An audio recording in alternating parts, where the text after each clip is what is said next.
CarShield today. This is Scott Kaplan and Crew Tonight. The very best from today's Scott Kaplan and Crew show on the mightier 1090 AM ESPN Radio. SoCal Sports Talk. Here's Scott Kaplan, Alex Padilla, and John Browner. Hey, great friends. What's going on? Today is Monday. It is October 3rd. This is Kaplan and Crew with Grande and the Brown Man from the 7 Mile Casino Studios, 7milecasino.com. Wow, coming off a great weekend. And what a weekend of sports, too, right? The Padres are officially in the postseason. And by the way, it wasn't because they went out there and won a bunch of games and got themselves in. It was because the Milwaukee Brewers have completely fallen apart. Doesn't really matter how you got in, okay? A little disappointing, I will say, just in the sense that we were talking about it last week, kind of doing the math and assuming that the Padres would win 2 out of 3 against the White Sox this weekend. That didn't happen. We'll get deeper into that in a second. Football, NFL football this past weekend. Charger game, I was watching part of it, but I will just tell you this, like the place was empty in Houston. And I just thought to myself, this game is really boring. And then in the second half, because I had on Red Zone, people were texting me going, dude, Houston's coming back. You may have to paint your face. Didn't happen. But nonetheless, Houston did make a game of it. Raiders with their first win of the season. Steelers making a quarterback change. Should the Cowboys go back to Dak Prescott? Monday Night Football coming up. We got a lot to get to, NFL related. College football this past weekend. I found myself watching some of the San Diego State-Boise State game on Friday night, and San Diego State had a commanding lead, and then just it all fell apart in the second half, which resulted in the offensive coordinator of the Aztecs getting fired. We'll get into that story because there's a continuation of it with a guy who's been a regular around this show for a really long time. So we'll get to that story coming up as well. So, and then I'll just tell you this from a personal standpoint, I spent a lot of my weekend in San Juan Capistrano, a place that I've never really been to before. In fact, I took the train from San Diego to LA last week. And when we stopped in San Juan Capistrano, I was like, ooh, look at this little cute town. I want to know what's going on here. Little did I know I would be back there this past weekend and stumbling around through kind of the historic section of San Juan Cap. So I got a lot to get to. Really excited to be here on a Monday afternoon and ready to rock and roll. Jason Lawhead is in today for Browner, who's in Chicago dealing with all kinds of whatever it is that he's dealing with, but we never really know. Grande's Probably in the just crying house. about Justin Fields. Right. Grande, good afternoon. Jay Law, what's going on, What's fellas? up? How we doing? Good, man. I'm gonna start calling you San Juan Cap. That's my new nickname. San Juan Cap. San Juan Cap. Yeah, right there. Good, man. Yeah, I mean, we weren't able to run into each other at the festival this weekend, but yeah, what a great time that was down at the Doheny State Beach. Eddie Vedder Saturday night just put on an electric performance with Chad Smith on the drums from Chili Peppers, and Mike Campbell came out from the Tom Brady and the Heartbreakers, and they jammed and sang the waiting is the hardest part. Just unbelievable. Was it unbelievable? Oh, I thought it was unbelievable. I thought Jack White was mesmerizing, and I thought Eddie Vedder for 2 straight hours was great. I thought they sounded great. I thought he sounded great. I thought they were great. You didn't think so? Stevie Nicks Friday night, insane. Stevie Nicks is 74 years old. Incredible. Stevie Nicks is older than my mother, and she That's literally went crazy. out there That's and crazy. killed it. She sounds amazing. I heard she was Stevie Nicks great. Friday night, incredible. Jack White, you used the word mesmerizing. Mm-hmm. I'd never seen Jack White perform. I knew, one a of my bunch of his favorites of all songs, but had time. never seen him. Unbelievable. He's one of my absolutely favorites incredible. of all times.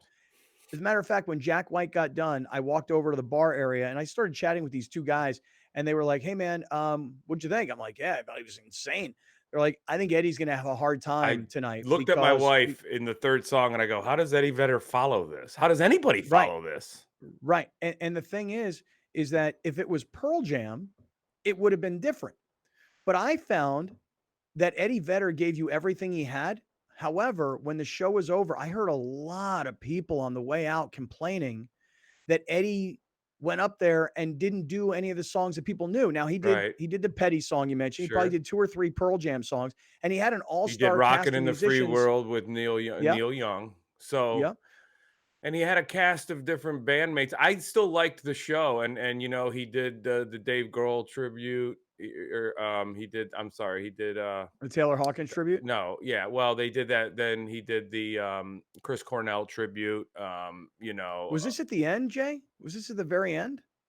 Towards the end. Yeah. I mean, did you not stay for the whole thing? I kind of left before the So, encore. oh, okay, yeah. So he did, I'm going hungry, Oh, and then he did "Rockin' in the Free World," Neil Young on the yeah, encore, and yeah. that killed. And yeah, he isn't like what Jack White did for an hour. It was just absolutely insanity on stage, and it was so good. And Eddie, whether he was going to do a lot of Pearl Jams or not, he just is a more of a lully guy. He's a lullaby kind of guy, and so part of the show, and he did 2+ hours. Jack did 1 hour on the dot and literally just threw haymakers for the whole thing.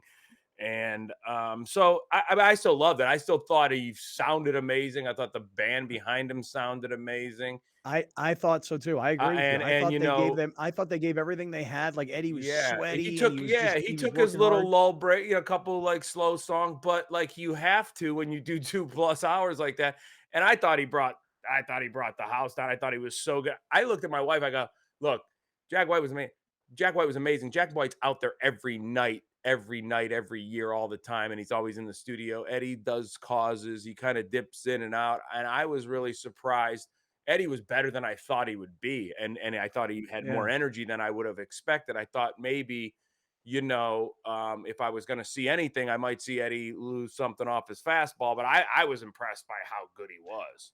I love Eddie Vedder. Of course. I just heard a lot of people. I heard a lot of people complaining after the show, though, that like they just didn't know the music that he was playing. White people problems. Well, it is, no question. Totally no question. white people problems. Right. All right. Well, and then listen, Pink was last night, and I honestly Sunday morning I woke up and I'm like, all I want to do is watch football. My girlfriend decided to stay for Pink. Dude, I had the most amazing day yesterday of laying on the couch, watching football, watching the Red Zone. I got to watch House of the Dragon. I was watching a series on Netflix called Eat the Rich. I mean, I had one of the most all-time amazing days of being by myself on the couch yesterday, and it was awesome. And yet, she stayed up there last night for Pink and was sending me videos, and she's like, Pink is destroying it. Oh, I'm sure. But It listen, was let me tell you incredible, something. The only Pink I'm watching on Sunday in October is the jerseys for the Susan G. Komen Foundation. That's the only Pink, or whatever, the spikes, whatever they wear for breast cancer. That's the Pink I'm watching on Sunday. Yeah, I tell you what, man, about 7:00 last night, I almost drove back up to San Juan or to Doheny State Beach. I almost drove back up to see Pink. All right, listen, we got a lot to get to today. Grande, give me what happened in your life this past weekend. Oh, let's see. Friday wedding. Didn't watch any of the San Diego State catastrophe. Glad they fired somebody. Glad they brought back Ryan Lindley. Saturday. What did I do? Oh, Julian Saturday. Unexpected trip to Julian, and it happened to be their Oktoberfest. Way too many people for Julian. There's one street in Julian, and it looked like the 405. And then yesterday, actually went to a place called. Well, I woke up at 4:45 a.m. to see that the F1 race was delayed by an hour because of rain. Awesome for me. But then at 6 a.m., F1 race started. Manchester United Derby started. But I turned that off 20 minutes in because Manchester United was getting their ass kicked. And I was like, I don't need to do this at 6 a.m. 6:30, I threw on the Vikings game. So I was double dipping with F1 and Vikings. And then yesterday, I went to a place called the Dog Society, which is a bar in La Mesa that is a dog bar. So you can bring your dog, and there's like a bar and you could watch TV, and it's all dog friendly, which was pretty cool. I mean, it was friend invited me to go, and that's it. So, but for me, the biggest takeaway, and I spent a lot of my time on social media yesterday at the dog bar, was on Padres. I am so stoked. And I listen, dude, I don't give one rat's ass how they got in. They are in, and that's what matters to me. I was with two buddies yesterday, and they're like, man, it's not going to be fun if we don't win this game. And I was like, shut up. It's going to be a blast because it's a culmination of 162 games. It's not one series versus the White Sox. So to see the celebration yesterday, to see Petco erupt in the middle of a game was just fantastic. I love everything for San Diego. This is something that they've wanted, something that they've needed. They haven't clinched at home since 2005. 2020 doesn't really, even the players are like, not even close, dude. Like it was empty. It was just us. It was 2 months. everybody sounded like Brown yesterday. There's ups, there's downs. It's the cohesiveness of this unit. We're going to be a dangerous team. We're built for playoffs because our rotation, blah, blah, blah. It was amazing. I had so much fun. I followed everybody in the locker room, like everybody's social media. And honestly, I was the biggest critic of baseball's champagne celebrations for every little thing, clinching a playoff spot, winning a wild card. Like every single time they win, it's like this ridiculous celebration like they won the World Series. But now that it's your team in your city, I love it. Let's do more of it. Yeah. Yeah. Yeah. I think it's really cool, man. I Yeah. mean, I've been saying this since the year that the Royals won the World Series. I remember being on the radio going, gosh, I just want this for this city. For a city like San Diego that had the Chargers ripped from them, and really has gone from, when you have an NFL team and a Major League Baseball team, you're a major league sports city. When you lose one of them, especially the bigger of the two, you become a minor league sports city. And when I say that, it's not intended to be insulting. It's just, think about it. You got the Padres, and then after the Padres, what do you really have? The Gulls, the Seals, the Soccers. I mean, I'm not trying to knock anybody. I'm just saying that everything else is not major league. I mean, even the Loyal in the USL, yeah, they play high level soccer, but not MLS soccer. So it's not an intended knock. It's just the reality. And so to see the players yesterday celebrating, to hear the crowd erupt, to know that the Brewers were falling apart and that the Padres, look, yes, there's a part of me that says, like, because we were on Friday, we were talking about how did the Padres kind of give up on that last game in the Dodgers series because they did this move and this move and this move, and they were doing the math. We have 6 games remaining and our magic number is this. Look, would I have preferred to see them kind of win a game and celebrate? Hey, we won, we're in, versus, hey, they lost, we're in. Doesn't really matter. It really doesn't. They're in now. I'm just curious to find out how this is all going to shake out, because Atlanta swept the Mets this past weekend. So are the Padres going to New York? I guess if the playoffs started today, Alex, maybe you could put the bracket up on the screen. We could start to take a look at where we are, at least today, without the season being completely over. Go ahead. Take us through what we're looking at here. On the National League side, Dodgers the 1 seed. The Braves, after their sweep of the Mets, are now the 2 seed. They have a 2-game lead, so that's probably how it's going to finish. The Cardinals are the 3. They are currently hosting the Phillies, but the Phillies are only 1 game behind the Padres, so that could swap. Padres Mets right now is the 4-5 bracket. So what that means is the Padres this weekend, Friday, Saturday, Sunday, if it goes 3, will play in New York against the Mets. So the Phillies are playing the Cardinals and the Padres are playing the Diamondbacks. No. And what's that? No, not Diamondbacks. Who the Padres? No. Who do they the Giants? With? Excuse me, the Giants. Excuse me. Yeah, I think the Padres are going to get blown out today. Well, here's the thing. I know we kind of talked about playoff positioning. Well, of course the Padres should get blown out today because everybody looked like they were getting hammered. Yeah, I saw right? Musgrove. He's supposed to pitch today, and I was like, and if they win 10-2, it's champagne every night until through October. But I guess the thing is, and I'll just throw it out there. Would you rather be the 5 or would you rather be the 6? I think at this point, the Mets are kind of reeling. They've, since June 1st, they had a 10.5 game lead. And what's crazy is that they're actually really good still. Just the Braves have been literally the best team in baseball, I believe, by 1 game over the Dodgers. Since June 1st, I think they're 75-32, and the Dodgers are like 74-33, I believe. So I think at this point, for the Padres, whether it be the Cardinals, whether it be the Mets, the Cardinals, we've seen them struggle. We've seen them recently beat them. But with the Mets, you're looking at DeGrom, you're looking at Scherzer. So either way, you're talking about a team, 2 teams that are above 90 wins, maybe 1 team with the Mets are going to finish with 100, and they're like crying in New York, Right. Because... And that's a great point. And that's why I like the Mets, going to the Mets, because St. Louis's fan base is going to be buzzing. They're behind their team. They feel like their team is just as good as anybody because it's a great baseball town and they love them all the time. And they walked away with that division, and that place is going to be humming. And you got a tense fan base in New York with the pressure palpable for these guys, these big names, to deliver, because they've lost a division that they had a 10.5 game lead on. And the attitude's different. I think going into New York right now is a better strike than having to get behind St. Louis and have those red towels everywhere in that place screaming loud, and the Cardinals in their own park doing what the Cardinals do. I think getting that wounded deer in New York with all the pressures they have is the move for San Diego to move on to the next round. Do you have a Well, how about preference, this? Scott? I mean, the Padres also, well, the Padres beat the Mets coming out of the All-Star break. So I suspect and that game, that series was in New York. I suspect you probably are feeling really confident about having been there, having beaten these guys. I think everything you're saying, Jay, is right on, meaning the pressure cooker of New York and how the Mets have kind of given up the division lead, being swept by the Braves this past weekend, et cetera.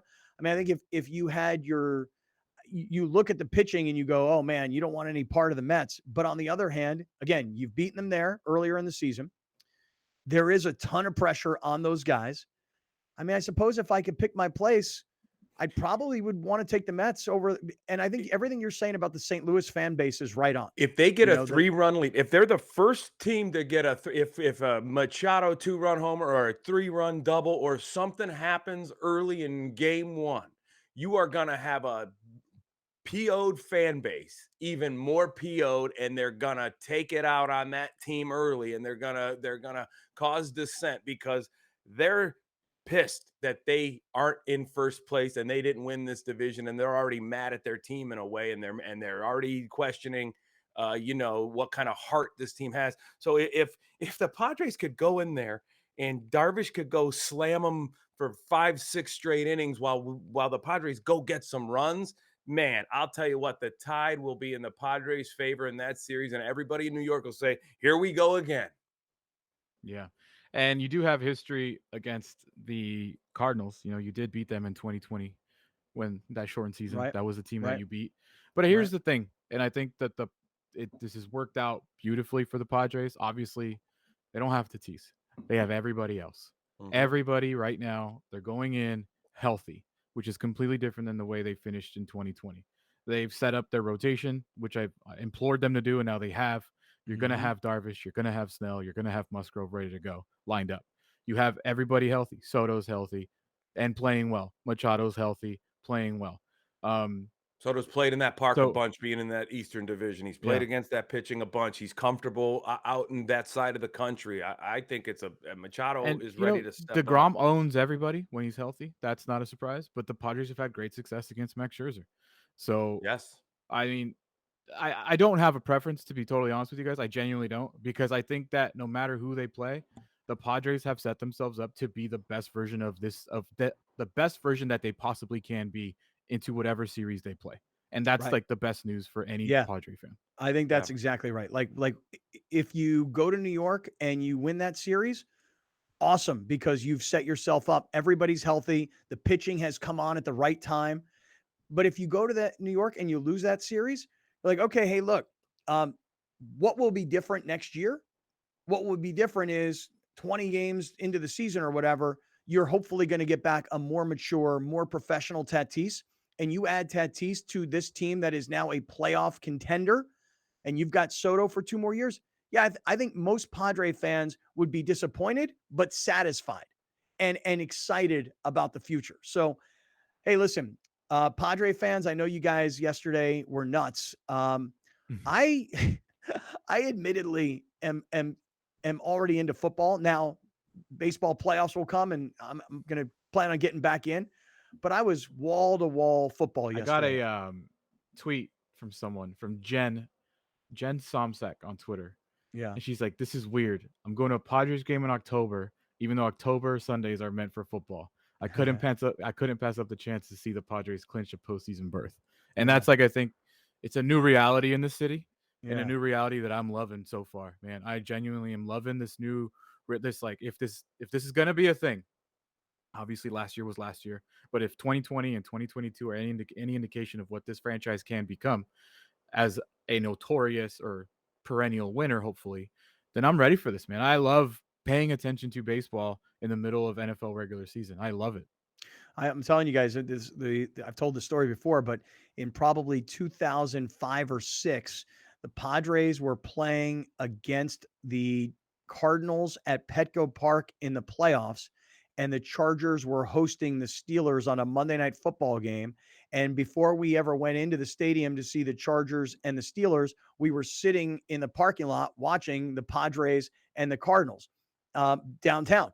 And that was such an awesome feeling. Well, the NFL, I mean, I'm still, like I said, Sunday afternoons, I'm all NFL all the time. I have my TV on the red zone. I never turned on the Padre game. I was kind of following on my phone. All the social media stuff you're talking about, Alex, all the post-game celebrations. I heard a lot of it play out on the radio because I got in my car later in the evening. I don't remember. Oh, I had to go take my daughter grocery shopping. That's what it was. But I heard a lot of it playing out, like the locker room interviews afterwards. We'll play a bunch of them for you. So, hey, Jason Lawhead is here today. He's in for Browner. Just a quick note before we hit this break. Make your plans now. Wednesday night, Lawhead is down at the Comedy Store in La Jolla. How long are you going to be doing, Jay? 8 p.m. Close to an hour, 50 to 55. And maybe if I'm having a good time, more, and it's going, whatever. But we'll promote this more as the show goes on, because Browner's going to open up as well. Right. And when we have a lot more time, we're gonna really hype this thing up. So make your plans now. Wednesday, Comedy Store, Browner, Lawhead. It's only $10. All right, we're in the 7 Mile Casino Studios, just getting going on a Monday. A lot of excitement in the city of San Diego. Stay with us, everybody. This is Cap.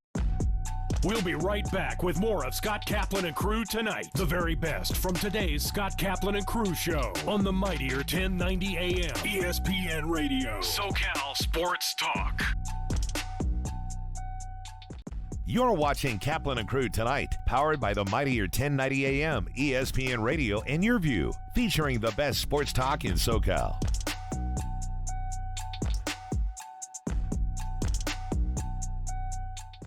Rome comes home. Yes, I said it. You can now catch the Jim Rome Show Monday through Friday, noon until 3 p.m. on the mightier 1090 ESPN Radio.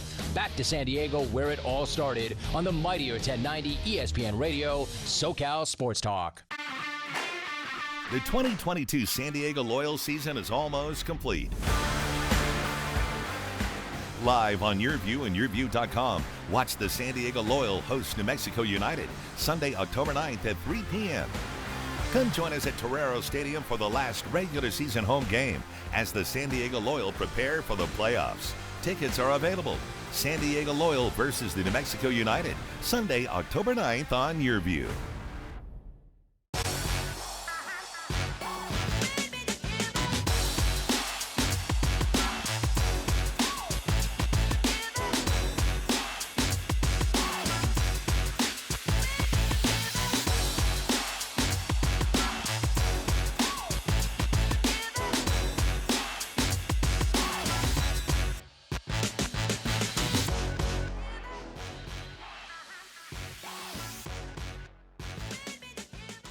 I thought I was okay. I had a degree, I had work experience. I should be able to provide for my kids. But they're just things that you don't plan on in life. My husband got laid off, and we are a family of 5. My mom was diagnosed with stage 4 cancer. I would ask the doctors, what can I do? And they would just say, just make sure she's eating. Our lives just changed completely. Thank God that we always had a plate of food. When your air conditioner needs to be tuned up, repaired, or replaced, call Bill Howe, the name you have trusted for over 40 years. We carry the most reliable, energy-efficient brands that will fit your budget. Whether you are looking for a traditional or ductless air conditioning system, you know who to call. Call 1-800-BILL-HOWE. Bill Howe. Because we know how. Do the ups and downs of the financial markets have you on a roller coaster? Don't let the market take you and your investments for a ride. Stabilize your funds with SDCCU's Great Rate Savings, Money Market, or Certificate accounts. Choose a savings option that meets your needs and watch your money grow with SDCCU. Earn 1.5% APY on a 12-month certificate or 2.5% APY on a 36-month certificate. Open an account at sdccu.com/now. SDCCU, it's not big bank banking, it's better. Change the way you look and feel with San Diego's most comprehensive varicose and spider vein treatment facility. San Diego Varicose Vein Treatment Center offers minimally invasive, pain-free procedures performed by board-certified cardiologist Dr. Tahizadeh. With over 17 years of experience, we specialize in the diagnosis of varicose veins, spider veins on the face, hands, and legs, ankle discoloration, leg swelling, and more. Improve your vein health today. Visit consultation.sdveintreatment.com or call 619-582-2404. Welcome back. This is Scott Kaplan and Crew Tonight. The very best from today's Scott Kaplan and Crew show on the mightier 1090 AM ESPN Radio. SoCal Sports Talk. Here's Scott Kaplan, John Browner, and Alex Padilla. What's going on, great friends? Segment 2 of Kaplan and Crew here on a Monday afternoon. We're in the 7 Mile Casino studios, 7milecasino.com. Browner is out today. That means Jason Lawhead is in. By the way, Jason Lawhead on Wednesday night this week at the Comedy Store in La Jolla is doing a full set. So this isn't like some 10-minute drop in. This isn't like a 20-minute opening act. This is J Law going deep for a full hour. So make your plans right now. Wednesday night, the Comedy Store. Browner's getting on stage. We need to get Browner back on stage, Jay. Yes, we Browner's do. opening up, and J Law for a full show on Wednesday night. Comedy Store. It's only $10. La Jolla. What time you going on, dude? Well, the show starts at 8, casually late. There'll be a couple, I think, two openers, then Browner, and then I'll probably hit the stage. I'd say between 8:30, 8:35, depending on how they start. Wait a second. Hold on. I don't understand. The show's at 8.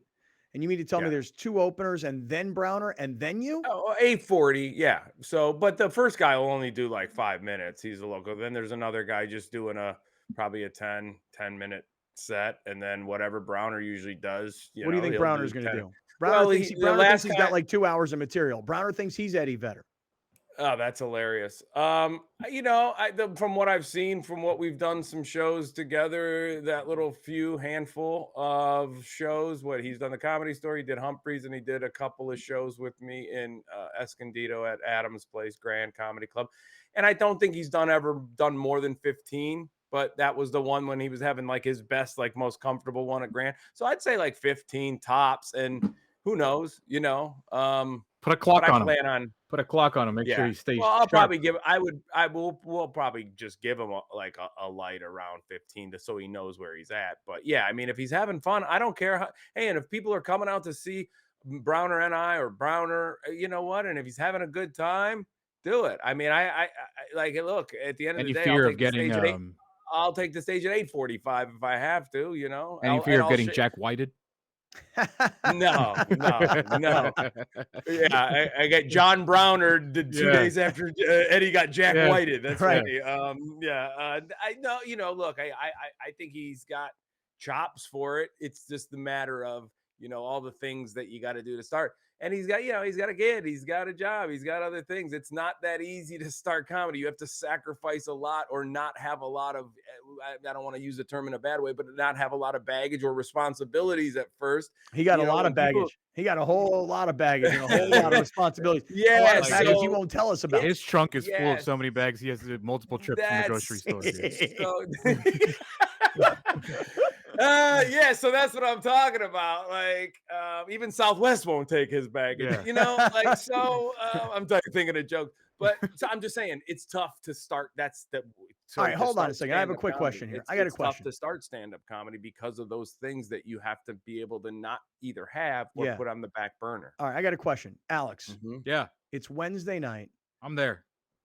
Like for reals, you're there, dude. When it comes to Jay and Browner, I support as much as I can. You know that. Okay. Yeah. All right. I was at Humphreys. Is good. I mean, Escondido's a little far from me, but no. You were at Humphreys. You were at a Comedy Store. Yeah. All right. Let me tell you guys my deal on Wednesday. So Wednesday is the Jewish holiday of Yom Kippur. That is like the one day of the year where I go back to my Hebraic roots, J Law. Right. Okay. Sandy Koufax wouldn't pitch in a World Series game because of it. True. So I am going to, here's what I'm going to do. I'm taking the day off Wednesday because I'm actually going to do what Tuesday night, right? Yes. So it starts Tuesday night at sundown. And then Wednesday, you don't work. You're not supposed to like watch TV. I always say, well, if Moses had a really nice flat screen, he would have watched TV. But anyway, Tuesdays or Wednesdays of the day, you're not supposed to work. You're not supposed to do anything that brings you pleasure. You're not supposed to attempt to make money. I mean, you're really supposed to sacrifice and atone for the jerk that you've been the past year. You atone, you make your peace with God. God says, all right, go back out and do it all over again. I'll see you next year. So on Wednesday, I'm going to be off the air. Jay will fill in for me. Yep. Then Wednesday evening is the breaking of the fast. Now, the breaking of the fast is kind of a big deal. You get invited to somebody's house. They kind of bring you go start being a jerk. Right. They bring a community together. You eat as much as you can possibly eat. I'm going to do bagels, cream cheese, lox, capers. I mean, I'm going to eat the entire Hebraic smorgasbord. You know what I'm saying? Bagels and lox for that's an expensive platter nowadays, man. Oh, dude. That is not cheap anymore. I don't know if it ever was cheap, but. Well, these friends of ours are bringing back their annual breaking of the fast. We've, kind of like the whole COVID thing. You were off for the last 2+ years. Oh, anyway, right. So here's what I'm going to do. Because I'm off and because I'm off from ESPN that day, I'm going to get to their house early. I'm going to break the fast. I'm going to eat as much as fast as I can. Then I'm going to high five everybody and say, peace out. I will be at the Comedy Store Wednesday night by 8:15, 8:30.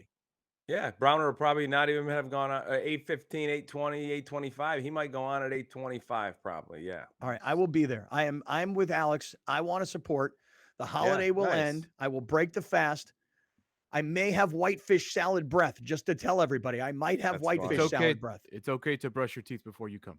Yeah, maybe some gum or whatever. Maybe a little. What's that little stuff they used to? Yeah. Yeah, Banaka. Right. Little Listerine strip on the old tongue. That was.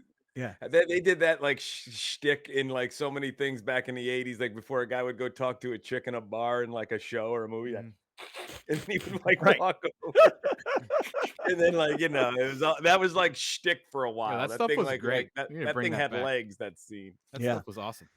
So I'm in. I just want to, Nice. Alex, if you could one more time, put it up for everybody to see. It's this upcoming Wednesday. Jason Lawhead is headlining. I know it's a Wednesday night and I know it's a school night, but Jay, hey, school nights don't mean anything to me because since last Tuesday when I went to that Taylor Hawkins tribute show and I got home at 4:00 in the morning, I'll be home and in bed by 11 o'clock this night, Oh, probably even before that. I mean, this show will be over, 9:35 at the latest, 9:40. People are home by 10, a little after 10. Yeah. And the great thing about Wednesday is Padres already clinched. Padres play during the day. Yep. And it's better than performing on Friday or Saturday this weekend. Yeah, right. Come out and celebrate the Padres postseason. It's the last day of the regular season. The games will be off the slate. We have nothing but playoff baseball to look forward to. I'll talk about that a little on stage. Bring out the great friends, and we have our own champagne toast that night for a postseason performance. You know that joke that you used to do, that the Chargers left town and the Padres won't leave town? Right. That joke is out the window, pal. But you know what? That joke actually manifested. I feel like AJ Preller saw that joke somewhere online in his feed, and he was like, I got to do something, because I wrote that joke right before he started really working on putting this team together. And it was perfect. That joke was perfect for a year. Yeah. And then he blew a hole in it and actually assembled a team. And now he's got something, which is great though. I'm from Cleveland. I was able to write that joke because I could relate so much to what was happening. Football team leaving, no championships in town. And it was just oh man, I almost feel like this joke was made to be written by me. Yeah, well, in the meantime, as a Cleveland fan, think about it. You're a San Diego resident, so you're enjoying this Padres run, and even your Guardians are in the postseason. Could you imagine a San Diego-Cleveland World Series? Would that be the greatest thing of your life? MLB would throw up. I know MLB would be like, okay, we're canceling the World Series. Yeah. San Diego-Cleveland, nobody's watching. I don't think so, because I think, obviously Cleveland's participation in that Cubs World Series blew the roof off of ratings, and the novice fan loved it. Everybody glamored. I mean, yeah, there's a huge Cub contingent, and we're kind of a cult kind of classic type team, close to just our region of fans, but we're loyal. And I think a lot of people would see big name players in San Diego with what, Cleveland's been able to do historically in the last decade plus of baseball. We've been a good baseball organization since that great run of the start of the 90s, and we've just really kept it ticking and been in a lot of postseasons now. And if you look at this team, I mean, they've got 90 wins. Yeah, they're from a weaker division, but when you look at their road record, only the Astros, Dodgers, and I believe Braves have a better road record in all of baseball. So that's going to benefit them in the postseason. And they're a punchy little dangerous team with a couple of big arms at the top of that rotation and an amazing closer. All right, let's do this. Let's jump right back into the Padres. Before we do, I just want to give a shout out to a company that we're working with right now, and it's really going to be just a 2-week blitz. It's the San Diego Open. Now, listen, I'll be honest with you guys, because why would I not be? I don't know a whole lot about women's tennis, but here's what I do know. The city of San Diego has become now a sports destination for events. You know, whether it's the U.S. Open of golf, the Breeders' Cup of horse racing, and now the San Diego Open returns. And I'm telling you, Alex, if you go to the website right now, if you go to the San Diego Open website, which, by the way, the website is Barnes SD Open. Barnes is the Barnes Tennis Center, barnessdopen.com. The biggest names in women's tennis will be here in San Diego. And this whole thing gets started this week. So as a matter of fact, Alex, if you could just put up the website on the air, if you take a look, it's October 8th through the 16th. So it actually begins this upcoming weekend. And then the whole week next week is, you know, all the preliminary matches. But all the biggest names in tennis just stay right there on the women's tennis side of things. If you go up to the top, Alex, and you click on schedule, which would be great, this will give you an idea of what's going to happen here in the next few days. So if you take a look, this upcoming weekend is qualifying. Then starting on Monday is tournament play. And I realize that the kids are in school. But I'll tell you what, if you're like me and you got 3 daughters, you're a girl dad, oh my God, what an event this is. This upcoming weekend is really a great time to be going because, again, some of the biggest names in women's tennis will be around. Tickets are only $20. Then next week during the week, you've got the day session, which starts at 11:30, and then the night session is at 6:30. So again, you've got a lot of time where, you know, you may not be watching baseball games, but what an opportunity to bring your kids to something that's a huge international event, really inexpensive, and literally the biggest names in the sport. So all the women that you've seen play in Wimbledon and the U.S. Open. And then, Alex, if you could just go back to the website one more time, not only will you see the schedule of events, but how easy it is to get tickets. So it's up at the top. There's a navigation bar. If you click on tickets, you can get all the information, how you can buy tickets, how inexpensive they are, where everything is. I'm telling you right now, if you are a tennis fan, you already probably know about this. If you are a sports fan and this is not on your radar, put it on your radar. And if you've got young kids, especially those that just love sports and you want to see the best of the best of the best, come on out. BarnesSDOpen.com is the website, BarnesSDOpen.com. And all the information is there for the San Diego Open. And like I said, we're going to be working with these guys for the next 2 weeks. We really want to promote this great event happening here in San Diego. All right, back to the Padres. Let's just do this, guys. Let's just go into the clubhouse. There's so much great video of post-game interviews with the players. Alex, where do you want to start? Here's Bob Melvin talking to the team, and he's like, hey, guys, we started this at the beginning of the year. We said our goal is winning the World Series. This is the first step. We're in the postseason. Drink up, boys. And they all started popping bottles, and it was really cool. Let's start off with the best player on the team, Manny Machado. Congratulations, Manny. How exciting is this for you guys? Oh, man, it's awesome, man. It's something that these guys have worked hard for. We've all worked hard for, to be in this situation. So it's been, it's a blessing that we made it here. It's just the beginning. We got some unfinished business. Manny, more than ever, it seemed like you're responsible for this postseason experience. You were carrying this ball club on your back offensively for a long time. Your leadership stepped up when the team needed it. How meaningful is this for you personally, knowing how much you mean to this postseason ball club? It's just a matter of going out there and playing baseball. I love these guys. We've been at this grind all year. We've had ups and downs. We had adversity to deal with.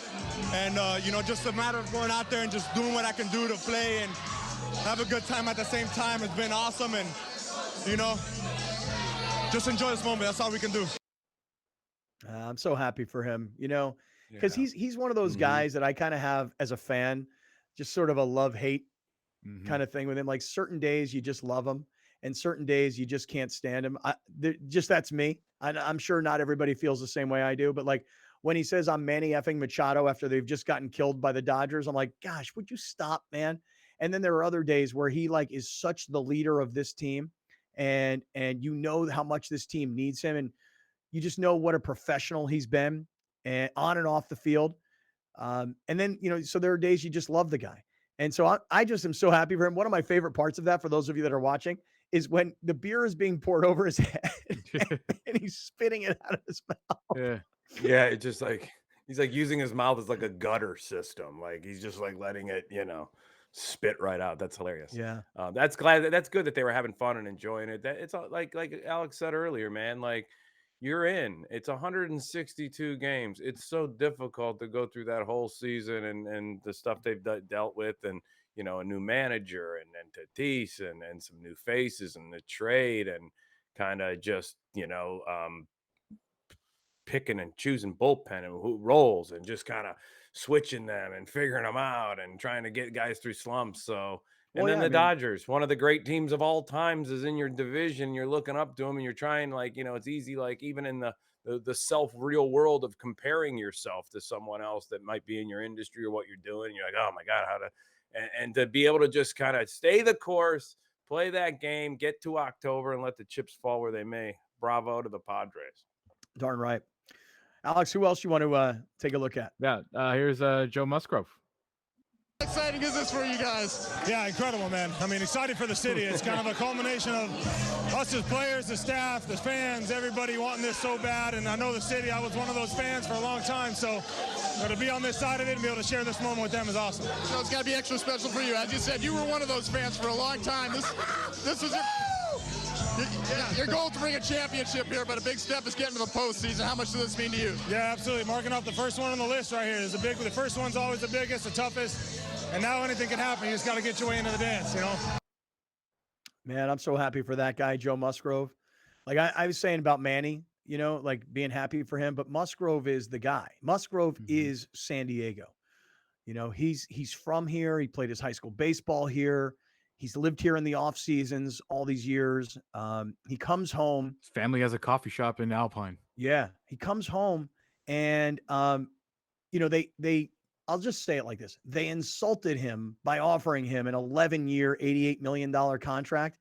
And he stuck to his guns. And he was so great the first half of the season that he was able to get that 5-year, $100 million contract. And truth be told, the second half of the season, he was not nearly as good as he was the first half. However, late in the season, just like Darvish, just like Snell, who, again, if you would have designed it at the beginning of the year, it would have been Darvish, Snell, Musgrove. That's ultimately how it all shook out. Yeah. As great as Musgrove was in the first half of the season, as much as the Padres understood what he meant to the team, the clubhouse, organizationally, the fan base, the community, they paid him. They paid that man. I think you just said something that is really important when you're talking about the Padres going into this wild card or into the postseason.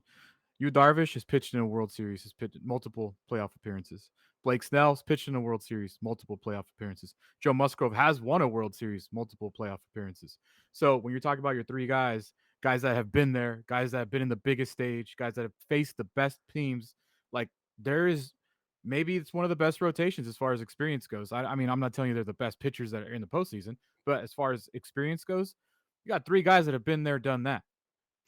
Well, I think Clevenger too in Cleveland. I think the Padres starting pitching stands up from a name recognition standpoint and from a experience standpoint. They're not Scherzer and DeGrom. I get it.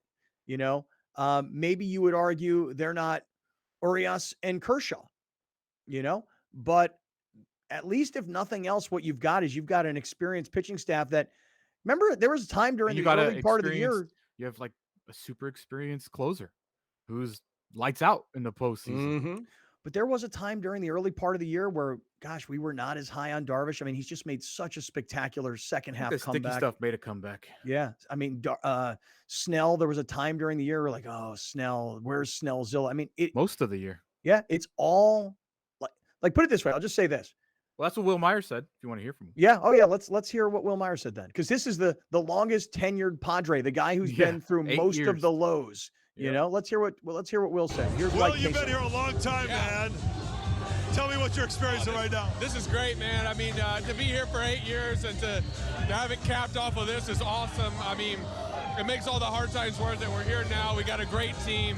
All we needed was a chance to get in. We got it now. We got a great team.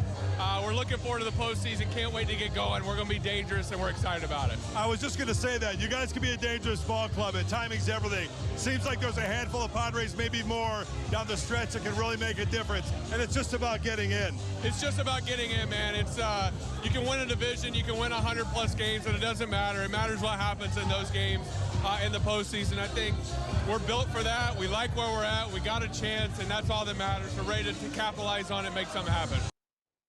So glad we got all this TV stuff from Bally Sports. Credit to them, because I listened to a bunch of this stuff on the radio yesterday. I was driving around, and the audio was so bad from the clubhouse, so bad. So awesome job by Here's Bally the best Sports. audio, and it came from Marty. All right, Let's get Tom San Diego. Let's go. Jorge Alfaro. Let's get effed up, San Diego. That should be a T-shirt we should put out there today, Alex. Okay. We should put that out there today. Let's get effed up, San Diego. That's hilarious. That is hilarious. All right, listen. So happy, man. Jason Lawhead is in for Browner. I know how excited San Diego sports fans are for this moment in time, because even 2 years ago when the Padres made it in, it wasn't like this. First of all, it wasn't an extended season, a real season. And secondly, there were no fans. So we'll talk more about it. The Padres are in. We're going to get to the NFL Sunday. We're going to talk about how San Diego State fired their offensive coordinator. Thankfully, finally, we'll talk about what happened there in Boise State. Stick around. We're in the 7 Mile Casino Studios, and this is Kaplan and Crew. Hunger is a year-round problem. The San Diego Food Bank and our North County Food Bank chapter provide food assistance at locations throughout the county. We need your help. Host a food drive, volunteer, or donate online. Thank you for making a difference. You're watching Kaplan and Crew tonight, powered by the mightier 1090 AM, ESPN Radio, and Your View, featuring the best sports talk in SoCal.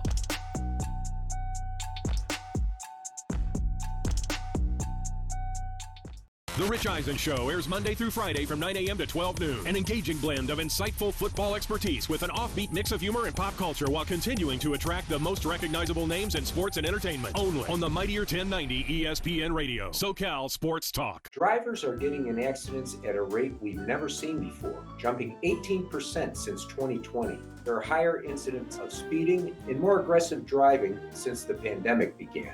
Please slow down and drive safely. It can save a life.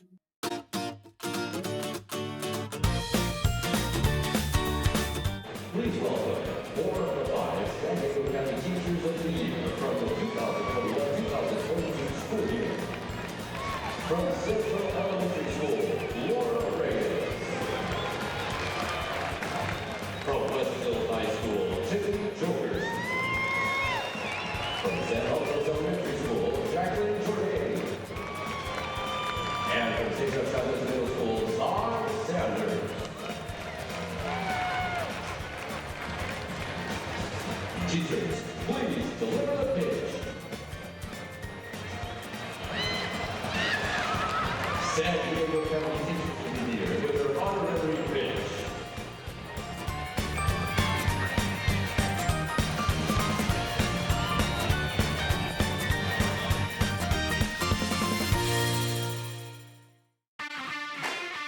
The 2022 San Diego Loyal season is almost complete. Live on Your View and YourView.com, watch the San Diego Loyal host New Mexico United Sunday, October 9th at 3 p.m. Come join us at Torero Stadium for the last regular season home game as the San Diego Loyal prepare for the playoffs. Tickets are available. San Diego Loyal versus the New Mexico United, Sunday, October 9th on Your View.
Drivers are getting in accidents at a rate we've never seen before, jumping 18% since 2020. There are higher incidents of speeding and more aggressive driving since the pandemic began.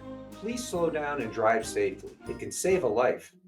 Listen to The Mike Greenberg Show, 7 to 9 a.m. Pacific, Monday through Friday. Greeny brings his unmatched depth of sports knowledge, fun, and entertainment back to ESPN on a daily basis. The Mightier 1090 ESPN Radio, SoCal Sports Talk, and themightier1090.com. Here's Kaplan and Crew tonight's 60-second timeout with Haley Stasiak. Let's go ahead and take a look at your San Diego Padres baseball updates. The Padres are officially headed to the postseason. It was made official Sunday afternoon while the Padres were on the field against the White Sox. The Brewers were in a back-and-forth affair with the Marlins across the country. San Diego needed a Brewers loss to seal their spot in the National League wild card. The Brewers game pushed to extras and the Marlins came out on top, putting the Padres into the postseason for their first trip in a full season since 2006. It was the first time they've clinched the postseason in front of the fans at Petco Park since 2005. Back in 2020 when they clinched, it was in front of an empty stadium due to the pandemic.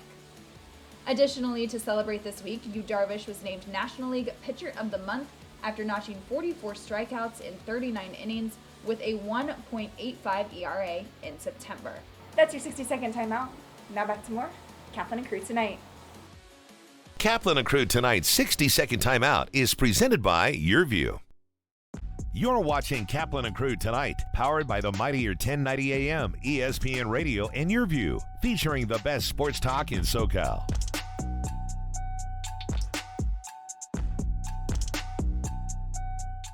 Hunger is a year-round problem. The San Diego Food Bank and our North County Food Bank chapter provide food assistance at locations throughout the county. We need your help. Host a food drive, volunteer, or donate online. Thank you for making a difference. San Diego Varicose Vein Treatment Center, we take care of all various needs of patients for management of their venous insufficiency. People who come here are mainly concerned about symptoms that brings them on or issues related to cosmetic concern that we can always take care of.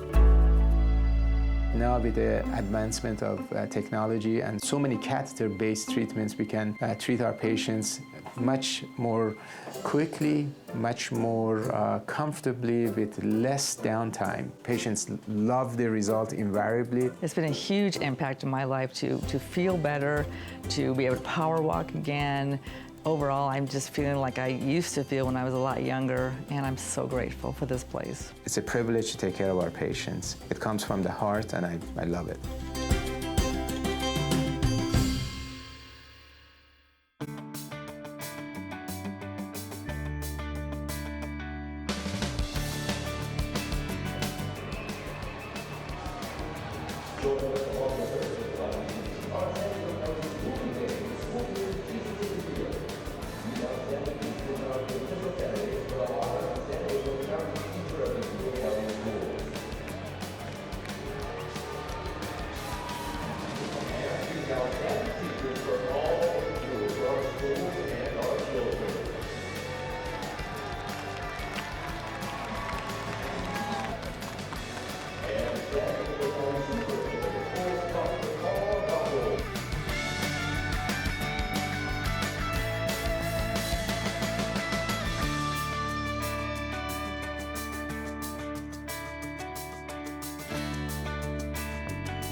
Please welcome 4 of the 5 San Diego County Teachers of the Year from the 2021-2022 school year. From Central Elementary School, Laura Reyes. From Westfield High School, Tiffany Jokers. From San Jose Elementary School, Jacqueline Jordan. And from St. Joe Chavez Middle School, Todd Sanders. Teachers, please deliver the pitch. San Diego County Teachers of the Year with their honorary pitch.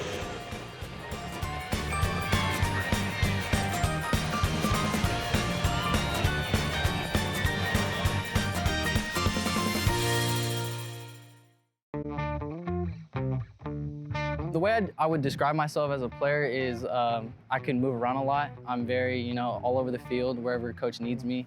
I'm there. I'm kind of just an all-around player. I'm just here to play. Let's go, baby! The thing I enjoy most about playing football is just being around the guys. I mean, the energy is just amazing. I just love coming out here and, just giving all my effort and just, we love to win.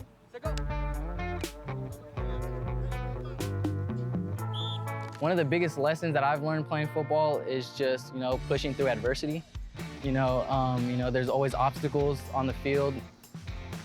What motivates Anthony is the bar he sets for himself. When he accomplishes one thing, he pushes that bar a little higher and gets to that next level.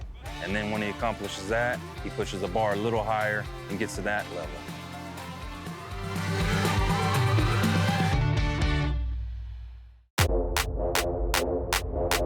My name is Alejandro Eugenio Guido Perez. I play for the San Diego Loyal, and I'm a midfielder. Midfielder kind of does a little bit of everything. Attacks, defends, it helps organizes the press to win the ball back, and then defend in the low block, and then attack and create opportunities for the forwards to score and yourself. I started at a young age playing soccer. I did it here in Chula Vista, but I also played in Tijuana, Mexico.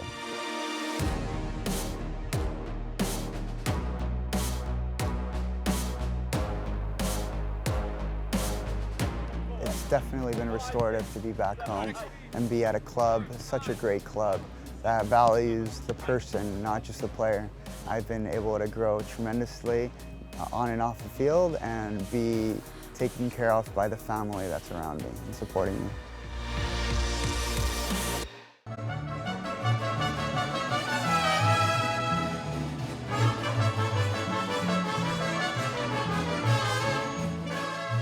So Southwestern College, the name of the mariachi is Mariachi Garibaldi, is the performing group that we have. We've actually had as many as 4 different ensembles, so 4 different classes, beginning, intermediate, advanced. And the advanced group is outstanding.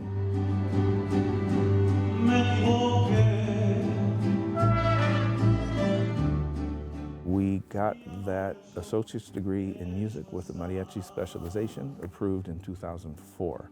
And that was the first in the world anywhere. It's not a degree in mariachi music, it's a degree in music with a specialization in mariachi.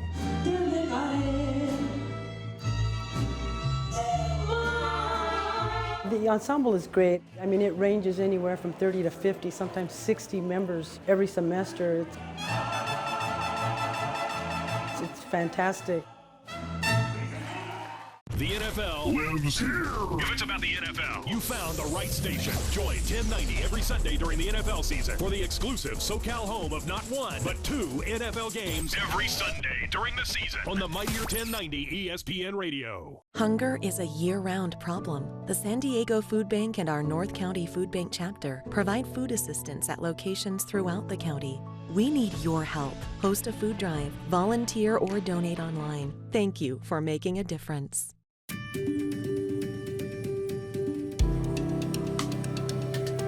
Home of Guiding Hands helps San Diego community in that we're a resource for families. A lot of times when families first identify that their child, their loved one, might have an intellectual or developmental disabilities, they don't know where to go. They don't know what to do. And we're here to help guide people through that process, to show them what a thriving life their loved one can have. It's a passion I share, having a daughter with a disability. I really love the place that I live at. Because of Home of Guiding Hands, I was able to move out of my parents' house and into a beautiful home that I love living in. And so if you have an independent living service coordinator, they will help you learn more about being independent, and they help guide you through different things. They've helped me with lots of encouragement and love. They've also given me an ILS worker who is an amazing person, and I love her so much. She's great. I could tell you the first, I think, week or so, I wasn't feeling very confident in myself. The first couple of nights I was like, oh, this is scary. But I look back on it now and I'm like, this is so easy. Main Street Living celebrates diverse abilities in partnership with Home of Guiding Hands, supporting the special needs community for over 55 years.